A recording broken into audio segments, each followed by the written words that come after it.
After he became manager, and Stephen says to me, okay, what are the things that are important from tradition point of view? And I said, for example, Rangers managers wear jackets and ties. That's who we are. And he went, oh, really? I can't wear my tracksuit. And I said, well, I'm not saying what you can't do. I said, but I'm just telling you the tradition of the club. And he went, really? He says, okay, I will be traditional. And, I don't know if Stephen's comfortable wearing a jacket and tie all the time, but he wanted to know what was traditional.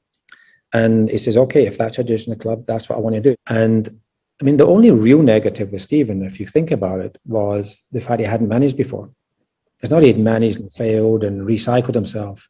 And I think I felt at the time, and the board agreed with me, that this appointment was so important that it had to be an appointment that we knew we could build from. It couldn't be an appointment that could fail and fail quickly.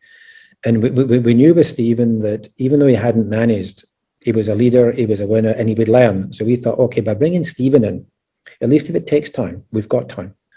There's always going to be speculation linking him with Liverpool. There's always going to be speculation linking him with a move to the Premier League, for example, in England. Do you feel that he is here for the long haul? I am absolutely certain of that.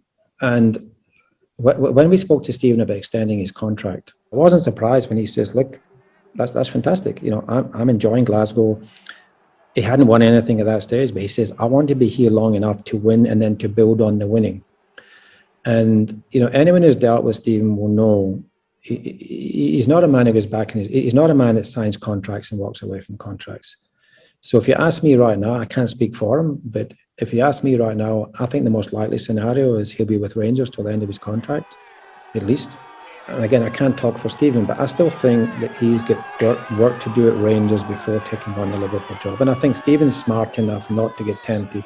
Let's look at Frank Lampard, no disrespect. He'd gone in to manage Derby. The Chelsea job came along. It's very, very tempting. Would have been better waiting a couple. The job would have been there one day in any event.